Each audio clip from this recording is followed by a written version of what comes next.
Y'all, we survived. We made it through the week. Happy Friday, and welcome back to Bliggity Bliggity Black with me, Cintisha. TGIF. Now, I know we're all spending our Valentine's Day in quarantine, but we're gonna turn the lemons into lemonade and talk about some black love stories and some black joy.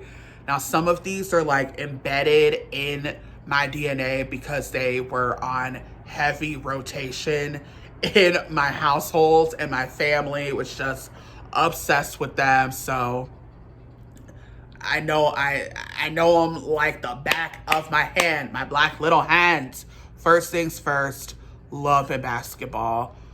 Ooh, my family was so down with this movie. The summer this came out on DVD in 2001, my cousin Shayna watched it every fucking day. Every day. Shayna, I don't know if you remember that, but I do, bitch. And let me tell you, I snuck and watched it because I was too young, but everybody was talking about it. So I was like, I gotta see what the fuck they're talking about. And I sure did. And it's been one of my favorites since that moment. This story follows Monica and Quincy. They're best friends growing up, and they eventually fall in love, and they share the same love for basketball. And Quincy, I mean, he is a phenomenal basketball player. His father plays for the Clippers, so like it's in his genetics to be like a superior athlete. And Monica is good. She's a good player, but she gets way too high feet on the courts, and like she be crying and wilding out, and it definitely does not work in her favor.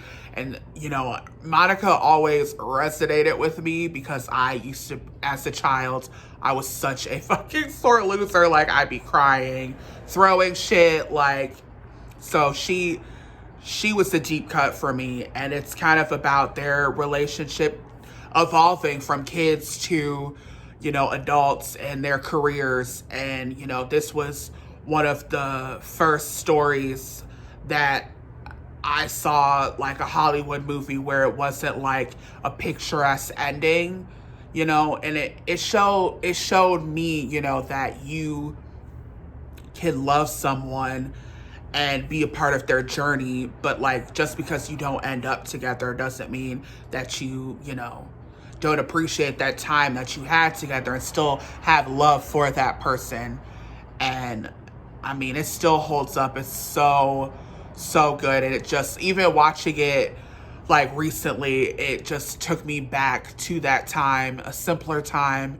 And, you know, Sanaa Lathan and Omar Epps, the cast is incredible. Like, it's so good. Sometimes, like, it feels like a documentary. You know, when performances are so good, you're like, okay, like, this can't be staged. Like, it's incredible.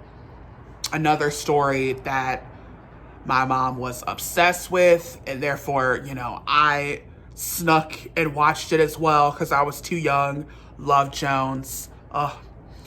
This movie, first off, one of the best movie soundtracks of all time. Quote me on that. Run it through the presses. So good. I believe Wyclef Jean produced this soundtrack, and I mean, it still fucking slaps. I mean, this story was one of the first that I had seen where it was like young, cool black people that love art. It's Darius, played by Lorenz Tate, and Nina, played by Nia Long, who I had crushes on, both of them.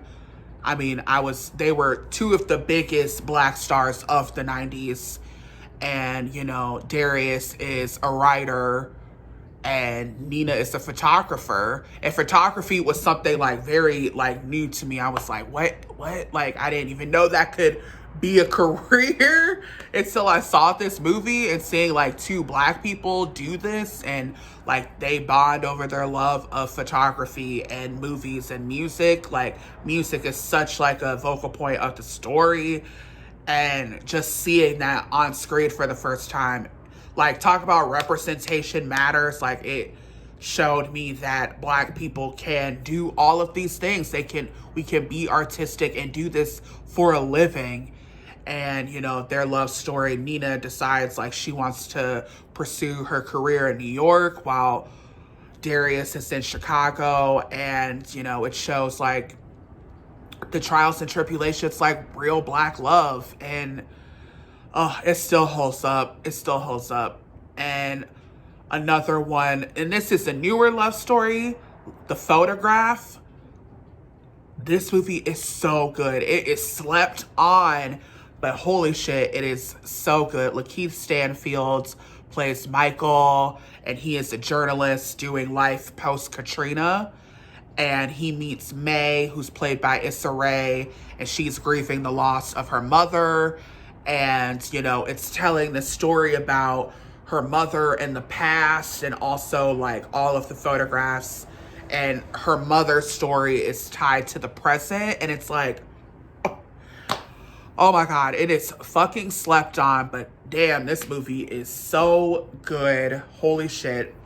And then lastly, something that always reminds me of my mom, and Black Girl Magic personified, Waiting to Exhale. Oh gosh, I mean, talk about a soundtrack, talk about a moment.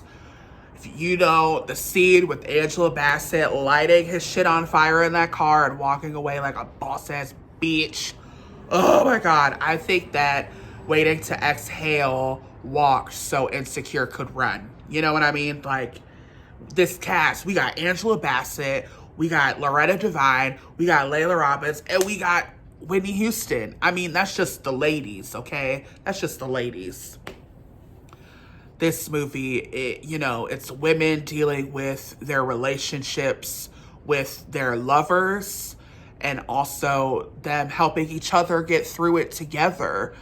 And, you know, it's such a love story of friendship more than anything, and being there for each other. And another soundtrack that slaps so hard, like shoot, shoot, shoot it, ooh. Oh my gosh, it just still so good. I just watched all of them again, and it just took me back instantly to 90s, 2000, heaven, black joy. It brought this Black person so much joy, and I hope it brings some to you if you want to get cozy and feel that Black joy yourself.